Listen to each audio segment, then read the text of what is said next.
So, man, it's been almost a year since we recorded a Yeah. podcast, and we're back. We are back. I think the last one was with the team um, when we didn't have when we had a team, and now so much has changed. We'll be diving into that, and we have our guest here, Bao, and he's with Sansu marketing. Sansu Marketing. He's the guy that's been doing all the videos and editing. And we thought it'd be a good way to start the podcast again, the relaunch, since he's the man stepping up to do the edits and everything. So Season 4. see, You guys are on to 4 seasons now? this is probably the fourth year, yeah. Yeah, I think so. But last year we did probably like six or seven, and then yeah, it was very difficult to find an editor. And I was talking to you and Dave about this, where just to find the setup was very difficult. I think one setup we did set up, and we bought all these lights, and it took Yeah. us like an hour just to set it up, and we were like over the podcast already because it was Just like to so set much up and work. tear down. Yeah, like moving the furniture and stuff. So um, Bao mentioned that we could probably do it easier, just through our phones with the mic. And I was like, there might be some life to this podcast still if we could make it work like this. So here we are. Yeah, we're running a lot more lean this time, which is good. Yeah, Less audio and video yeah. So we got these technicalities. audio mics now and videos. So Yep, they call me Dr. Bao because I'm reviving the podcast. But not to get all philosophical, it's just crazy how we got to this point. So, how Jason and we met through Instagram and we saw each other at the golf course and he said, "Hey, I know you from Instagram."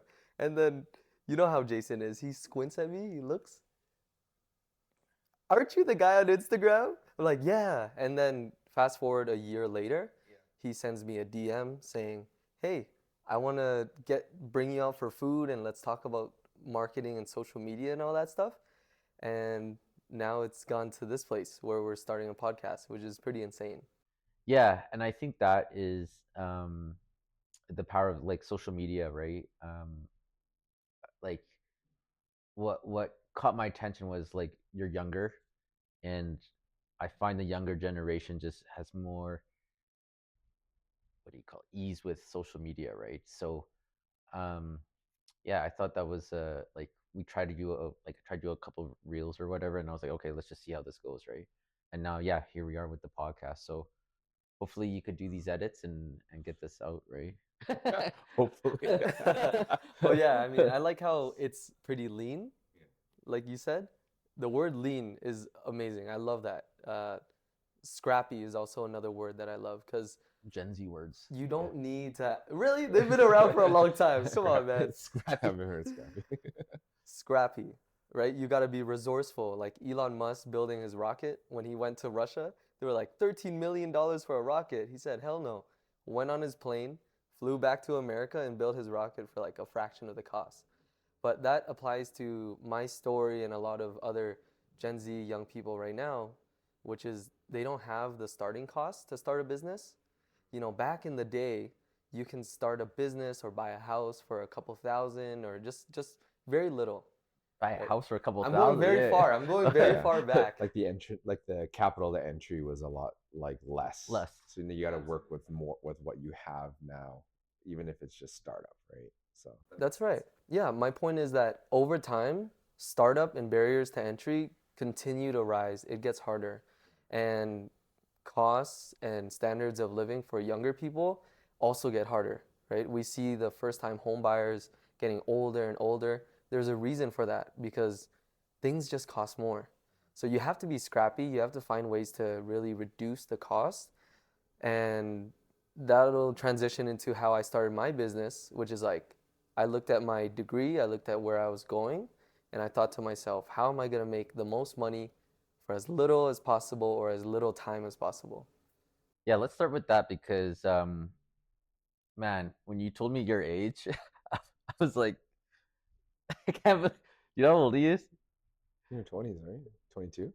Yeah, Yeah, that's right. man. Yeah. So like 22 years old. I was like, you were doing. Give us a little background of how you got here, because you were doing mortgages. I remember. Yeah. That's right. That's So how I met you as well, because I think you messaged me. And then I spoke to you when I saw you at like Soleil or something. Yes. Yeah, that's the game, right? You gotta follow people, then you see them in person. But the how I got both of you guys on Instagram was I started off in mortgages. So I was in university at 17. That's when I got in my first year. And I started not seeing potential with it already.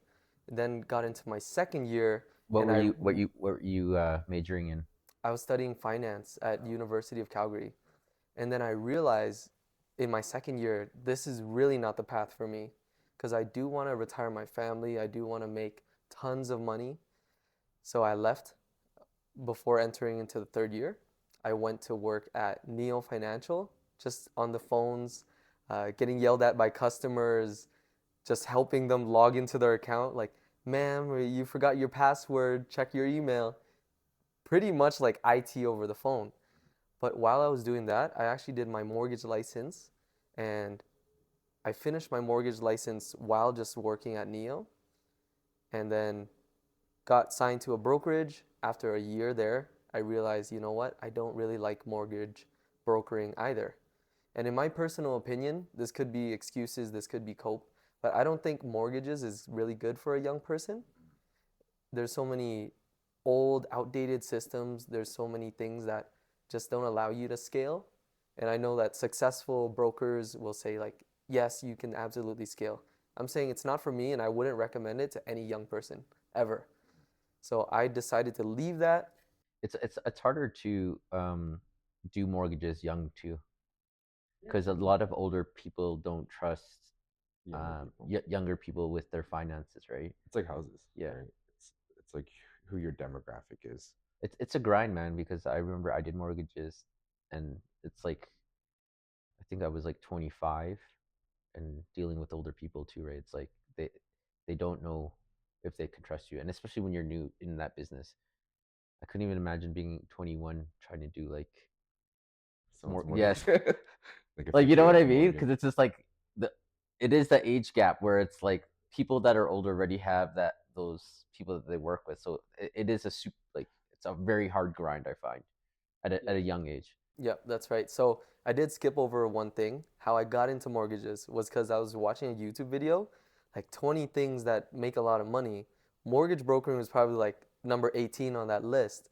So I decided, hey, this is pretty cool. But when I got there, I realized, you know what? This is not for me. On the way throughout that entire year when I was doing mortgages, I learned skills like social media. I learned skills like content marketing. I learned how to network, all at a young age. So I decided, you know what? There's this network that I've built up, right? You guys included, and every other realtor. And how can I leverage this network with the skills I know? How did you because I feel like you do know a lot of realtors, and when I started mortgages I didn't do that. So what like what guided you to do that, to like connect with realtors? It's the dark arts of social media. So I realized, where am I going to get all of my business? It's going to be through realtors because you tap into their database. Every realtor has 300, 600 and up of contacts in their database. So if I reach out to them and I provide them value some way, say, hey, I've got a guide that you can send to your database, then they will pretty much share me for free to their people. And if I'm on social media, it's the network effect, right? One realtor shares with another realtor, and now I'm into team offices and all that stuff. So that was the path I was going when I was doing mortgage brokering. But what really hit the brakes on my journey is how, deals would fall apart, or like you said, age is a big factor. Like friends and family at my age, no one's thinking about housing. Yeah, the younger demographic. Yeah, not at all. So What are the Gen Zs thinking about right now? Freedom. the Do you Gen think Zs, a lot of younger people are working hard or working less, or like what's your opinion on like the Gen Z? I think a lot of the younger people are really motivated and hustlers, but they're doing it in the wrong direction, and there's so many distractions to take them off course. So it's not as if they're not wanting to be successful. It's that, you get to work, you work for an hour or two, and then social media comes up. Social media drains your energy, it pollutes your mind, and then now you're not even doing what used to be an 8-hour workday turns into like a 2-3 hour workday. And Gen Z is just continuously being brought back, going behind, right? Yeah, Mm. like less focused, like less intentional with like the direction of where they want to go. Because I feel like when we were your age, there wasn't any social media, Instagram. Like I think it was like probably just Facebook, right? Facebook, yeah, it wasn't So as intense. yeah, It was just like still photos, yeah, so it's like just it's like less Facebook. Yeah. engaging, right?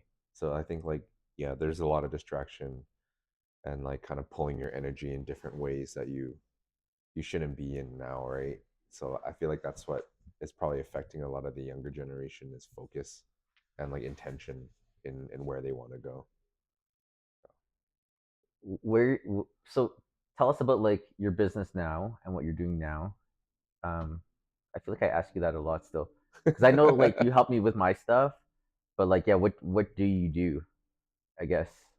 Yeah, I think it's pretty funny because I work with you. I've been working with you for months now, but my business is really simple. It's helping entrepreneurs with their social media and their basically email marketing. So those two things go hand in hand. Not a lot of people think about it or know, but every single business you see needs to have a social presence. And then once you have a social presence, what are you going to do to convert? You convert by getting people onto an email list. You convert by getting them onto something that's warmer, right? It doesn't have to be just an email list, but those two things are like the easiest, most organic, cheapest things that every single business and entrepreneur and self-employed professional can do. So that's what I'm helping people build. And in the long term, I want to eventually coach younger guys to do this same thing, to have strong business principles, to understand how to make money online. Because it's like the saying goes, teach a man to fish and he'll fish forever. He'll never be hungry ever again. I think a lot of young guys, Gen Z people, don't know how to fish. I think everyone wants to go for the shiny object and wants to have the fish without learning how to use the rod.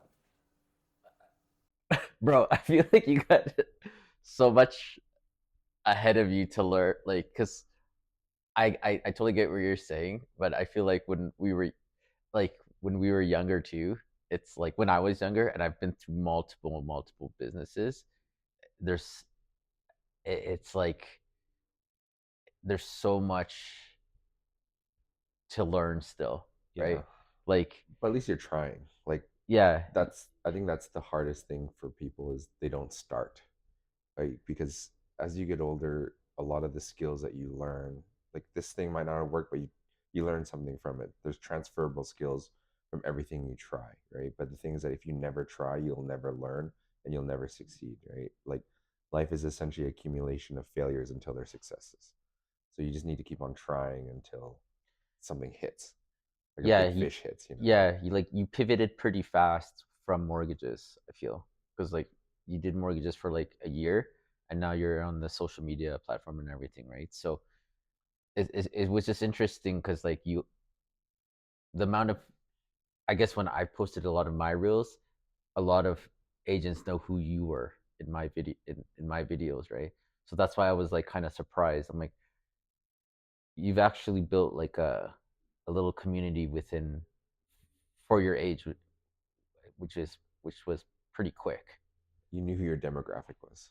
Yep, exactly. Your audiences. Yeah, and then now I'm taking those same skills, same principles and ideas into the marketing space. Yeah. Just because I can leverage that same network. So you have a full list of realtors that know who you are and somewhat trust you because they've seen you around, or they might want to work with you just because you're doing fun stuff or cool or cinematic, whatever it is. And you just see how you can kind of wring the towel, right? Because there's so much value there. And every business and professional needs something. So if I decided, you know what? I just find something to provide someone, and if they pay me for it, then I'm gonna do that times a million, and that's how I'm gonna get a lot of money. What do you think your biggest lesson was in the last couple of years? Yeah, my biggest lesson in the last couple of years has got to be take action boldly and don't look back. Like you said, I pivoted pretty quickly, right? I had, whether it's wrong or right, I think I had the right, or I had the foresight to say, this is the general direction that I think the economy or even the market is going, and I'm going to just take the first step without thinking anything else. It's like Wizard of Oz. I watched a live ballet the other day with me and my girlfriend. It was Wizard of Oz, and you know the theme of Wizard of Oz, right? Just stay on the yellow path, keep going, don't stray off. You're off to see the wizard. Yeah. You're off to see the wizard. And there's like the heart. The guy has a heart or something, or he's made of He's missing a heart. straw. Or yeah, It's missing a heart, brain, and courage. yeah, brain and courage and a heart. I didn't get any of that other stuff. And then the guy was made out of tin or something. Yeah. Yeah, and then there was a line and all that stuff. Those things went over my head. But what I really got, what I really got, Those are like the main points, bro. I didn't even understand it. What was that even about? They're looking for Wisdom. no, they're trying to find the Wizard of Oz, but Dorothy's like leading them on a path to like the Tin Man finding the heart, the lion finding his courage, and the scarecrow to find his brain. Like on Yeah. the way to the wizard. Exactly. So I'll tie it all in I'm gonna together. go watch it tonight. You're like, I don't even know what this movie means. It did not make sense to me, but what I really took from the ballet is stay on the yellow path. Stay on the road. Stay on the road. So in terms of seeing where to go, you just need to know the general direction. You don't need to know, okay, this is exactly what I'm gonna do to build my business. This is how I'm gonna pitch. This is how I'm gonna build a team. You just need to know, okay, I think generally the market, social media, everywhere is going here. And if I can kind of situate myself there, you stand under a cloud and you're going to get wet eventually. So that's what I thought. Instead of doing mortgages, I thought, hey, marketing is going to be this huge thing where I can also use AI in the future somehow, some way. And I can also do this remotely. So looking at the general direction, I thought this is the best way to go as a young person without an established business just yet. Yeah, it makes sense. I mean, we always talk about this too. Like, if you don't evolve in your business or yourself, you're gonna be left behind, right? And I think there's a lot of um, times in your business and your life where things happen and you have to pivot and you have to change, right? Who knows what you'll be doing in 5 years? It might not even be this, right? Like for us, like just before this podcast started, we were saying like, man, last year we had a team and we were thinking about growing the team, and now we kind of like let it fizzle out and realize that wasn't the right move, right? But I think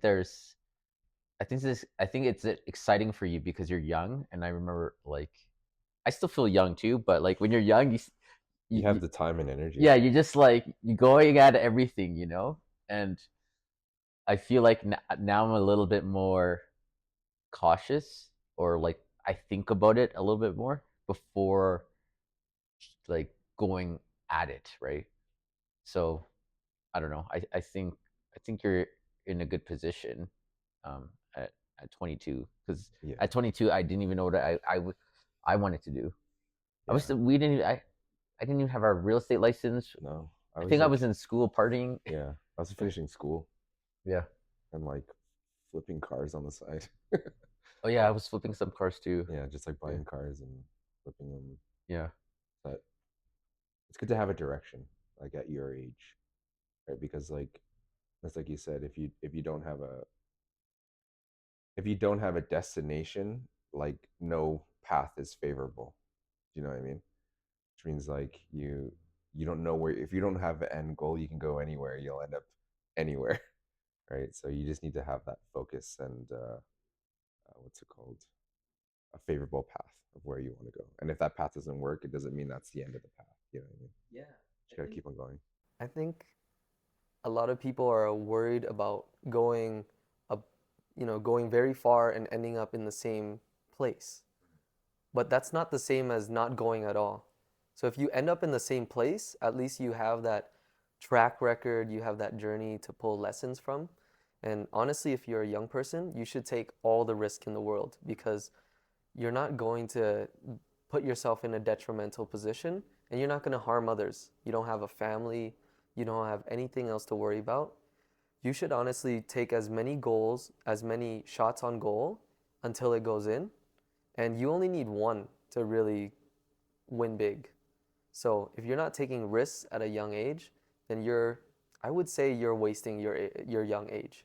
Just because it's like loading up a game and having unlimited tries. If you're not continuously trying to stomp on the Goomba or jumping over the gaps, then you're not going to get anywhere, right? Because like that's what they say. Like you should make all your mistakes in your 20s, and then you should refine it in your 30s, and then you should just focus on it in your 40s, right? And then by the time that you're like in your 50s, you can just coast or retire. You know what I mean? So it's like you need to have a plan or a strategy on that. And I don't think that like going to school helps with that because school is essentially a pass or fail system, right? It actually breeds people to be scared of failure, right? Because if you fail on a test, you fail a course. That's the end of the course. But in life, if you fail, you learn, right? So it's a totally different rules in real life than being in like a school mindset. It's no pass or fail system. You gain experience, you gain knowledge, and you keep on adding that to your repertoire of life, right? So just gotta keep at it. Yeah, well, if you are so scared of making mistakes and you don't want to make any mistakes, Yeah. like a school test, then you're not going to do any action and you're just going to wait. It's like paralysis analysis, right? So that's my journey so far. How are you guys doing in your business? How's the real estate? Real estate's good. I think ah man, I think a lot's happened in the last 3 years, I would say. Um we I feel like we've pivoted a lot uh in in our business, but we I think we had to go through that to learn. Um it like last year we were just transitioning to EXP, and then we brought the team over, and I don't know. I think I've learned a lot in the last couple of years just with people business and like how to I don't know how to carry the business forward even if like I don't know what the right word is, even if it doesn't seem like it's the right direction, but I feel like transitionally or the way it's supposed to go, it will go that way, right? Because like when we grew, I don't think we were planning to grow to. I think at one point we had 9 agents. So I don't think we ever talked about that, but it started off with one, and then it scaled fast, Yeah. right?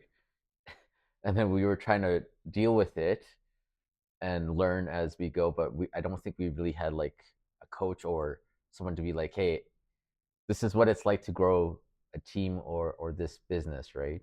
So I think when we saw that, and with last year happening and this year coming in, like uh, anyone could be a realtor, but it's hard to stay in business. And I think I read somewhere it's like 85% of agents fail in the first 5 years. And I strongly believe that. I didn't think like that, right? I think when we were building it, it was like we saw our growth in business and just thought like it was like this, um, and it could be like this for everyone, but it's not, right? And I think that's something that you have to realize, where it's like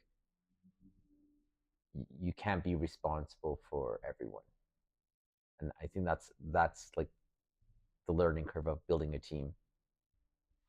Like you are essentially, but not like, To an extent, yeah, yeah. to an extent. You got to have like a degree of separation, right? It's like what you said, like you teach a man to fish, but the thing is that when they're constantly coming back to you to teach you how to fish, like you get annoyed about it.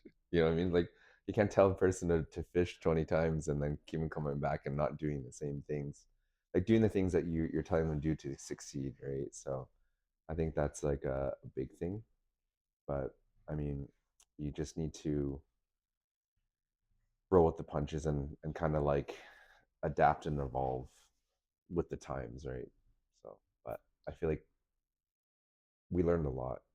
It's just I think the timing is was like necessary, I guess. Yeah, I think, um, and something I learned a lot too was like you can't really blame anyone else. You have to look at yourself and be like, okay, I created this. Why did this happen? Right? Like you can't really blame, if you take full responsibility, like, of what happened. It's you can't really blame anyone, right? You're like, well, this is how I dealt with it at that time on what I knew. So like I did go hard on myself, and I don't know about Dave, but like you kind of like, oh, we could have maneuvered a little bit better, right? But we didn't know, right? It all happened really fast, right?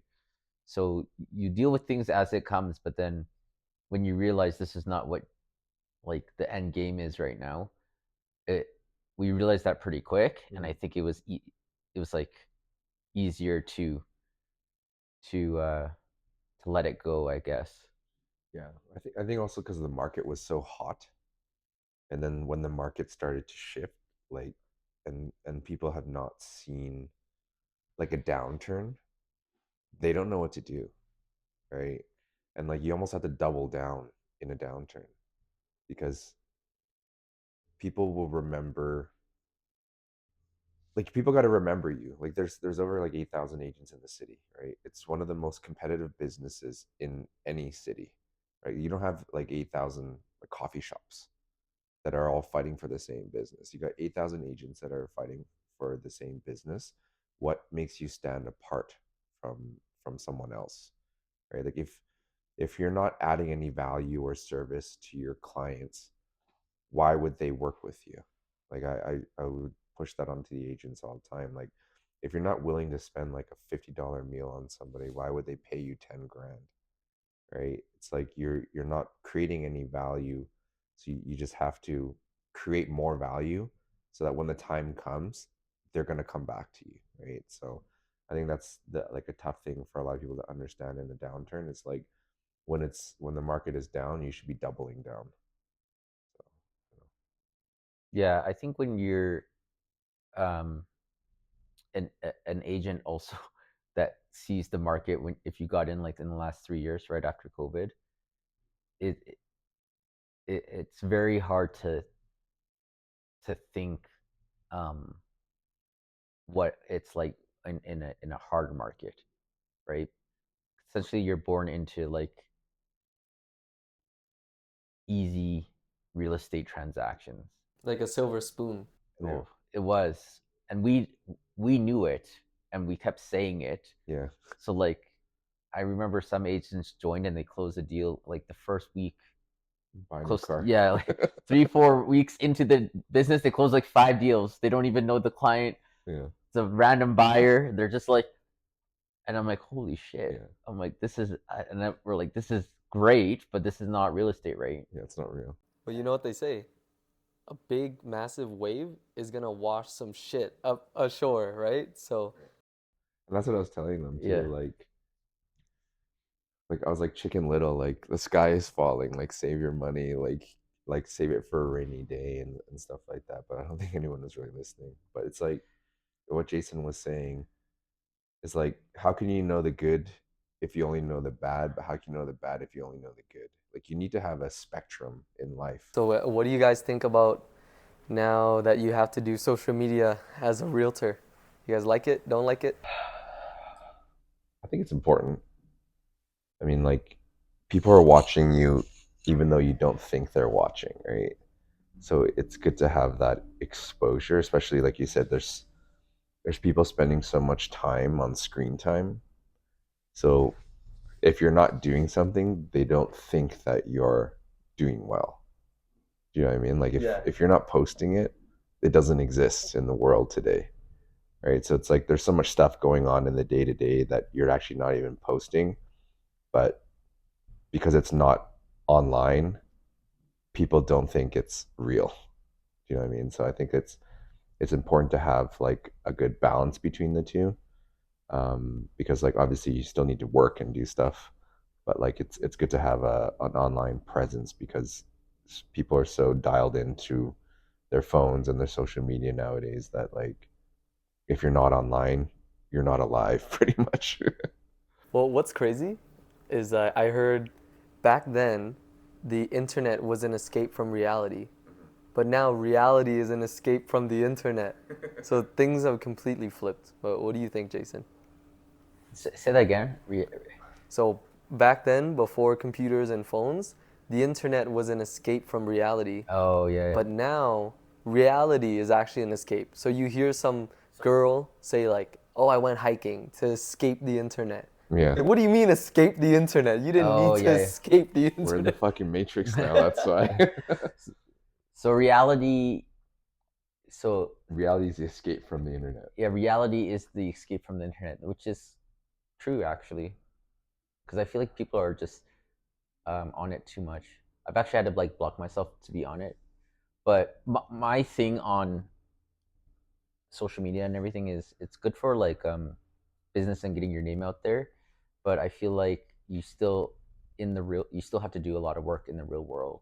Like it's not there's a lot of social media people out there in real estate that aren't doing business also, right? And there's also a lot of people that aren't on social media that are doing a lot of business, right? So I think it's to find that balance, but you definitely 100% need to be on social media. It's just the easier outreach for people. Like since I've posted, like people, there's a lot of you guys there that don't even like my videos or reels, but when I see you guys in person, it's like, hey, I love your reels, I love your videos. I'm like, well, why don't you ever like it? You know? And then it's like they don't, and I don't care. But I'm just saying, like they're watching. Yeah. It's like Shadow follower. they're all watching, and they all have something to say. But Go like his reels. What do you guys do? just because they don't like the reel doesn't mean they're watching. Is all I'm saying, right? So it's Yeah. like to get in an audience easier, in front of an audience easier. It's just so much easier on social media instead of like picking up a call or following up with clients. But you need to do both. 100% you need to do both. Yeah. Yeah, don't use social media as a substitute for real work. But that's the funny thing you just mentioned. Like imagine in real life where like you're hiding behind a wall and you look at someone and you don't say anything. That's what social media has become now, right? You can do that without having them ever know. And another crazy thing about social media, creepers, exactly. But the other crazy thing is that you can be in front of thousands of people and you still don't think that's enough.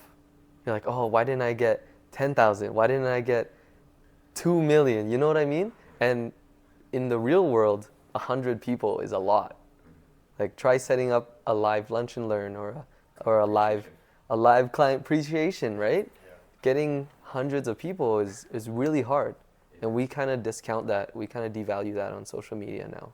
Well, that's why we try to do both, right? Like you were at our event.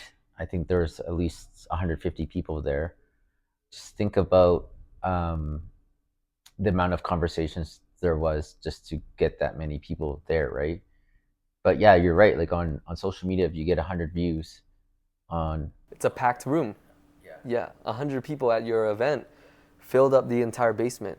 So that's the thing. but I think the engagement in person is very different than online because, man, social media, like you don't even know what you watched 10 minutes ago. It's Mhm. just it's kind of like it's so crazy how I know what I watched. Jason Manure.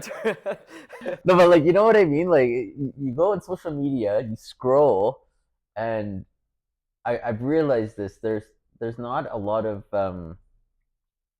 Value. yeah, like it's just like you. That's why I was like, we need to do the podcast. The podcast is more valued.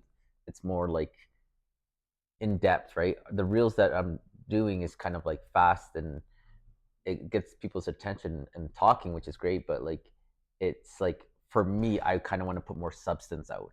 And this is warmer. This is like a warmer connection Yes, where people actually get to know you. But yeah, but there's not a lot of people that you know. Like I don't know about you. Maybe you have a lot of people that do more social media because of your age. But like, how many people do you know our age that are consistently putting out content? I don't feel like Yeah. there's not that many. Even when you look at your like feed, it's not like your people that you know that are actually posting things. Yeah, People posting less, I feel like nowadays, unless they're like an influencer. But like, they're posting less and they're just posting on their stories, and they're all posting the same stuff. Especially realtors. Realtors are just so they're just posting like for sale, right? Or just something like you see and then you're just like it's not engaging. I feel like a lot of people are posting like less engagement reels or photos. yeah. And I'm certainly guilty of that because I work with realtors. I tell them this is the baseline of what you need, right? Just to get your face out there, get to be reminded. But like you said, you scroll past, you don't even remember. So even sometimes with engaging content, you will forget it. Our mind doesn't have the space for that. What's crazy about social media that really blew me away is like if you if you don't know what the commodity is, then you are the commodity. So it's really our attention and our views that are the currency of social media. So like we are the product. 100% we are. Yeah. And that's why we got to look at social media as a more of a producer than a consumer. So don't doom scroll. Watch the social media feed, see what works, see what's going viral. Like those really interesting realtors over in the States. You know that skinny kid that like runs around his house? Yeah, Yeah, yeah, yeah, yeah, yeah. yeah. See, that captures attention. And then that lady that did the car, that car banged into me. I got a house for you. Things like that. Yeah, those are see, that's what I mean. Those are like things that like people will talk about and like repost and all that stuff. It's like more of like, you get those realtor like and I still do it. I'm not hating on them. I'm just saying like these realtors that just do a video of the house. It's just kind it's of me. like I know it's you. But it's me too. I'm saying it's everyone. But think about this. Like this was my realization. Um if I'm on Instagram and I'm watching a realtor and I just see like and I do this too and I post a house that I'm showing. Like the person watching it is literally just like next. Like they don't give a shit. But then like that's why I'm trying to post more reels because like what I'm finding is like a reel is like you post something that isn't really you and I'm doing something funny or whatever. Someone's gonna maybe laugh and then if they like it, a lot of people have actually been like, oh, I've shared your reels with someone. Someone came up to me and they're like, yo, your reels are AI generated. I was like, what the hell are you talking about? AI generated, right? I was like, show me the one that you think it is, right? But I feel like those those like those reels or just stories that I still do, right? It's it's like goes by so fast. Mhm. Like it will literally like if I post a picture of Mel, it will like it's out of there's no like engagement. It's just for someone to click Mhm. because it's hard to get someone's attention. Even with my stuff, I feel like it's still hard. Like even your stuff, it's very hard to like someone to watch the whole video. Don't you find that? Like I don't even I feel like I watch my stuff to see if it's like how many views or whatever is getting. But like I was like, if I was to watch my stuff, would I continue to watch it? I don't know. Not If all it's of them are. engaging. Yeah, and that's where I'm like, we've shot so many videos, and maybe I should post that one of us. And it's like I feel like it's just like I I don't post like 80% of the videos you make. I don't know. Yeah, man.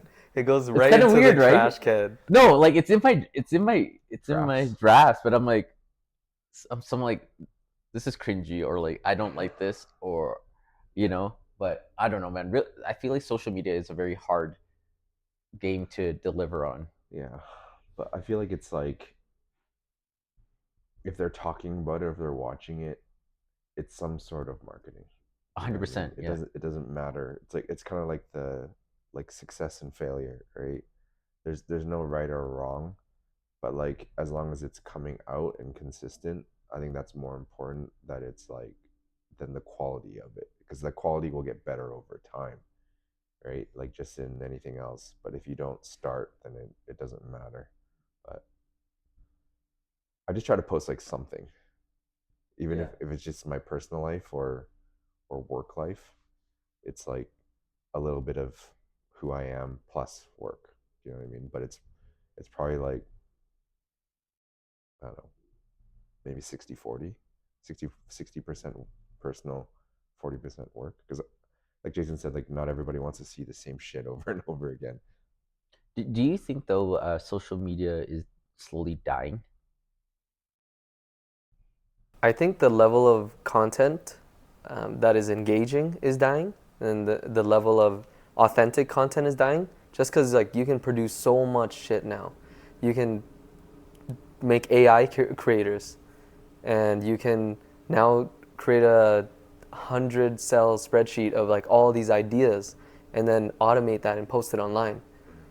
So I do think that authentic is dying, but that at the very top where people are authentic and people are themselves and people do have things to say that are valuable, those people will never die. So what I've tried to do is start writing for myself, start coming up with more unique, original ideas. Because the middle, where everyone can automate and do generic, that is dying. Mm. Because you're gonna scroll past that and you're already gonna feel it. But Don't you feel like Instagram though? Well, I don't know, just is more business now. Because like I feel like personal stuff, not a lot of people are posting. I think the pendulum's gonna swing back. So now it feels so much like business, so much like send a DM, comment this, comment that. It's now gonna swing back to storytellers. Who's gonna connect with you the most? Documenting your life, more personal POVs. So that's gonna win. Mm-hmm. And then when it gets too personal, boom, comes right back to business. But it will just keep bouncing back and forth. Okay. Yeah. Um, just curious. Well, not curious, but we always ask this.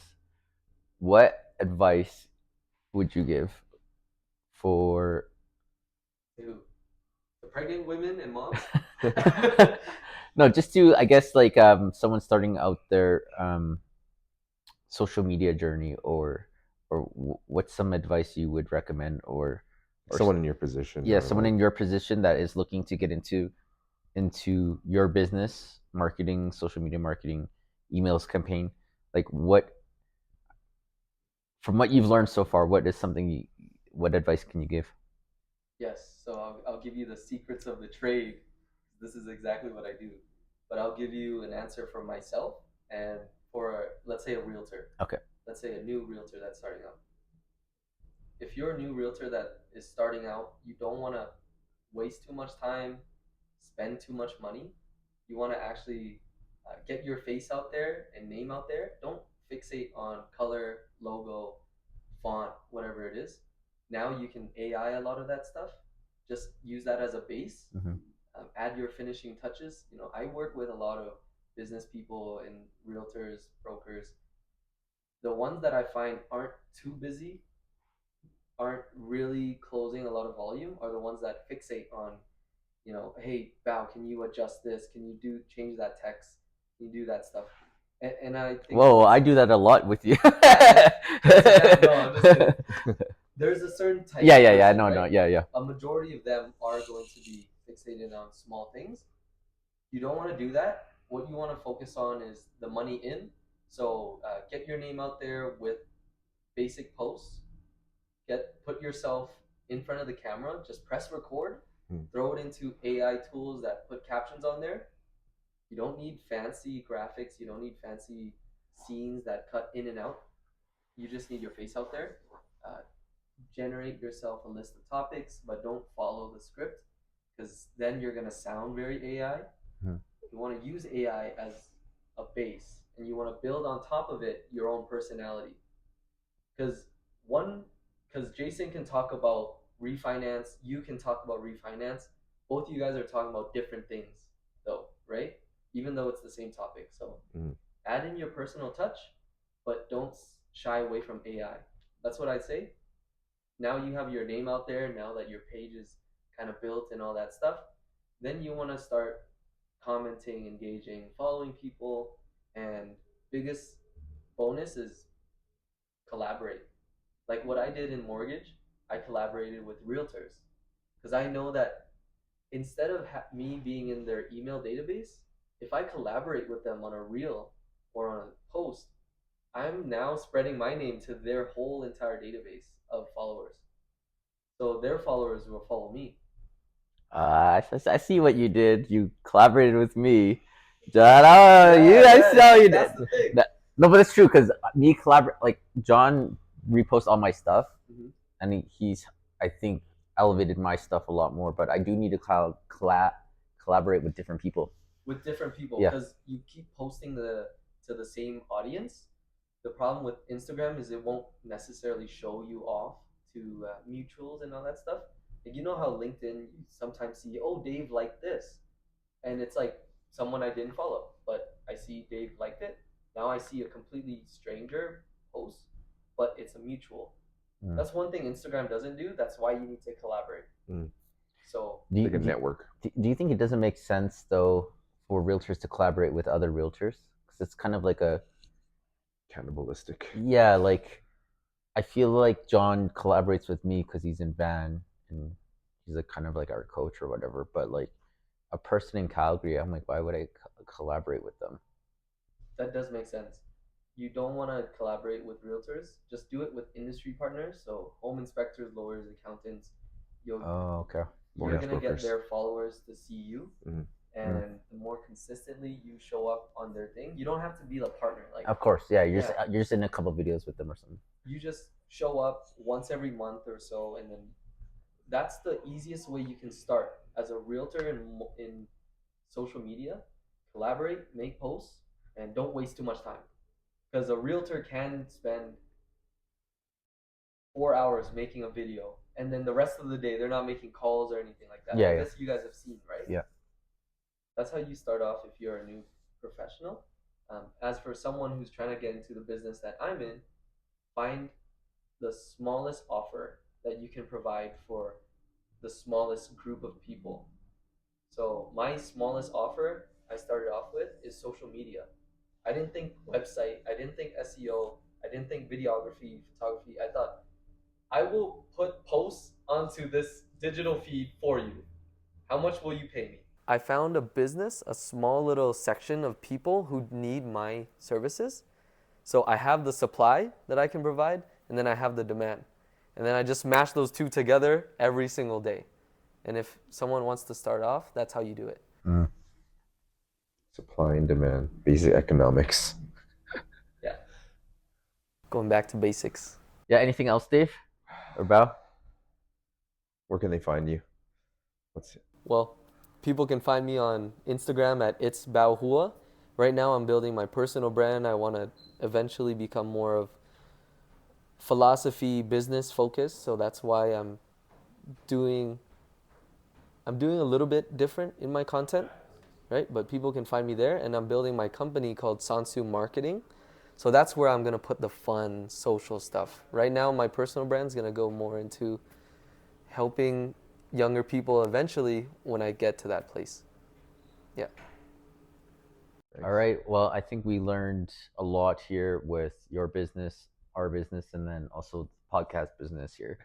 We got a lot of stuff to fix here, bro. Yeah.